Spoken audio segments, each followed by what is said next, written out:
اس کا کیس جو تھا وہ جعلی ڈگری کا کیس تھا. تو بخاری صاحب اس سے پاکستان میں عدالتی نظام کے اوپر کتنے سنگین سوالات کھڑے ہوتے ہیں؟ پہلی بات تو یہ ہے کہ اگر دو طریقے ہیں اس کو دیکھنے کے. ایک یہ کہ اس کو آپ عدالتی نظام کے حوالے سے دیکھیں, اور دوسرا یہ کہ ایک انفرادی شخص کی حیثیت سے انہوں نے جو غلط بیانی کی, انہوں نے جو دھوکہ دہی کی, اس کے حوالے سے آپ اس کو دیکھ سکتے ہیں. دونوں طریقوں سے دیکھنے کی کوشش کرتے ہیں اس کو. پہلی بات تو یہ ہے کہ ایک ایسا شخص جو قانون شکنی کا مرتکب ہوا ہو, اور وہ کسی کو کیا انصاف فراہم کرے گا. پہلی بات تو یہ ہے. دوسری بات یہ ہے کہ جہانگیری صاحب جو ہیں, جسٹس طارق جہانگیری, انہوں نے جعلی LLB کی ڈگری کے طور پہ وکالت شروع کی, اور اسی بنیاد پہ پھر وہ جج بن گئے. تو جو وکیل ہی ٹھیک نہیں تھا, وہ جج ہو کے کیا فیصلے کرے گا اس کے بارے میں سوائے اپنا ماتم کرنے کے اور کوئی حل دوسرا نہیں ہے. لیکن ہیونگ سیڈ دیٹ, مجھے یہاں تک بھی شاید میں برداشت کر لیتا دانتوں کے نیچے زبان لے کے, لیکن جو انہوں نے کل ہی قرآن پاک کے اوپر قسم کھا کے کہا کہ میری ڈگری صحیح ہے, اس بیان کا میں کیا کروں. میرا تو دل چاہتا ہے ماتھا پیٹوں اپنا میں. کیوں؟ کیونکہ جو جامعہ کراچی کے رجسٹرار ہیں وہ ثبوت اور شواہد کے ساتھ آج عدالت میں پیش ہوئے. جو باتیں انہوں نے بتائی ہیں وہ تو سن کے بھی شرم آتی ہے. وہ کہتے ہیں کہ 1988 میں یہ موصوف جو ہے انہوں نے امتحان دیا تھا, اور امتحان دیتے ہوئے یہ نقل کرتے ہوئے اور وہاں پر پھر ہنگامہ خیزی کرتے ہوئے ڈسکوالیفائی ہو گئے تھے. رسٹیکیٹ یا جو بھی اصطلاح اس کے لیے ہوتی ہے کہ آپ 1992 تک امتحان نہیں دے سکتے. پھر انہوں نے ایک اور واردات کی, 1989 میں نام بدل کے امتحان دے دیا. یہ سارا ریکارڈ جب عدالت کا حصہ ہے تو آپ اس شخص کی عقل کا ماتم کیے بغیر اور کیا کر سکتے ہیں. بخاری صاحب, جب ان کی تقرری کی گئی, کیا تب یہ سب کچھ ویریفائی نہیں کیا گیا؟ کیا اتنے بڑے عہدے پر بغیر ویریفیکیشن کے کسی کو ہٹا دیا گیا؟ دیکھیے, ایک شخص جو وکالت کر رہا ہے, 10 سال سے وکالت کر رہا ہے, اس نے جب منتخب ہونا ہے جج بننے کے لیے تو اس کی وکالت کا ٹینیور دیکھا جائے گا, اس کے فیصلوں کو دیکھا جائے گا. یہ تھوڑی پتہ ہوتا ہے کہ بھائی کی ڈگری ہی جعلی تھی.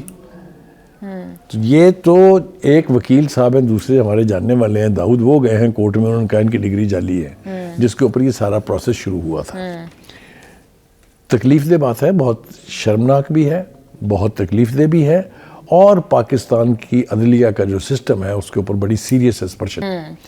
دیکھیے, وہ جو ہم عالمی رینکنگ میں 140ویں نمبر پر ہیں, کوئی وجوہات تو ہیں نا اس کی, چاہے اس کا تعلق کرپشن سے ہے, چاہے اس کا تعلق نااہلی سے ہے, چاہے اس کا تعلق اس طرح کے واقعات سے ہے, جو بھی کہہ لیں آپ, پاکستان کے لیے یہ کسی اچھے نیک نامی کا باعث نہیں بنے گا. پاکستان کے عدلیہ کے نظام پر اور زیادہ سیریس اسپرشنز کاسٹ ہوں گی. بخاری صاحب, 2020 سے جو ہے جسٹس ہیں اسلام آباد ہائی کورٹ میں, تو کیا انہوں نے اپنے ٹینیور میں جتنے فیصلے کیے وہ سب درست ہوں گے؟ پھر یہ سوال اٹھایا جا رہا ہے کچھ حلقوں کے اندر, یہ باز گشت ہے کہ ایک ایسا شخص جس کی تقرری ہی انلیگل تھی, اس نے جو فیصلے کیے ہوں گے اس کی اہمیت کیا ہے. جی بالکل. تو یہ اب میرے خیال سے اب اگر اپیل میں وہ جائیں گے تب, یا اگر کورٹ چاہے تو اس پنڈورا باکس کو بھی کھول سکتی ہے, یا کوئی ایسا شخص جس کو اس کے ہاتھ سے سزا ہوئی ہو وہ لے کے پٹیشن آ سکتا ہے کورٹ میں. ابھی چونکہ صورتحال ایسی نہیں ہے اس لیے ہم اس کے اوپر زیادہ بات نہیں کر سکتے, لیکن جس جج کی بنیادی ڈگری جعلی ہے, جس جج نے قرآن پاک پر جھوٹی قسم کھائی ہے, اس کے بارے میں اب کیا اس سے زیادہ بالکل بخاری صاحب. لیکن جوڈیشری ایک انڈیویجول محکمہ نہیں ہے جس میں اس طرح کے کیسز رپورٹ ہوتے ہیں. اکثر سیاستدانوں کی ڈگریاں بھی جو ہیں وہ جعلی نکلتی ہیں, پھر PIA کے پائلٹس جو ہیں ان کی ڈگریاں جعلی نکلتی ہیں. تو بخاری صاحب, یہ اس نظام کو ٹھیک کون کرے گا؟ میرٹ پر کس طرح سے ویریفائی کیسے کیا؟ پہلی بات تو یہ ہے کہ وہ PIA کے پائلٹوں کی ڈالی ڈگریاں کا جو ڈرامہ اس وقت کے منسٹر نے کیا تھا, اور پھر جو PIA کے ساتھ بنی ہے دنیا بھر میں, وہ ہم سزا بھگت چکے ہیں. آنکھیں بند کر کے منہ سے بک دینا یا کوئی الزام لگا دینا جس کی کوئی ٹھوس شواہد آپ کے پاس نہ ہو, وہی ساری ڈگریاں دنیا نے پھر ویریفائی کی ہیں کہ وہ ٹھیک ہیں. اسی لیے اب PIA کو یورپ میں پذیرائی مل رہی ہے, دوبارہ سے لندن کے لیے فلائٹیں شروع ہونے والی ہیں, مانچسٹر کے لیے ہو گئی ہیں. کہنے کا مطلب یہ ہے کہ ڈگری جعلی ہونا, چاہے شعبہ کوئی بھی ہو, اس کے اندر ایک مورل ڈیگریڈیشن کی بات ہے کسی بھی انڈیویجول کی جو اسے استعمال کر رہا ہے. اور میرے خیال سے اس ٹرینڈ کو جتنی سختی کے ساتھ سنب کیا جائے, ڈسکریج کیا جائے, اتنا ہی معاشرے میں بہتری کے امکانات ہوں. بالکل بخاری صاحب, آپ ٹھیک کہہ رہے ہیں. Thank you so much for your analysis. Program کا ٹائم ہو گیا ہے ختم. سی یو آل آن منڈے. اللہ حافظ.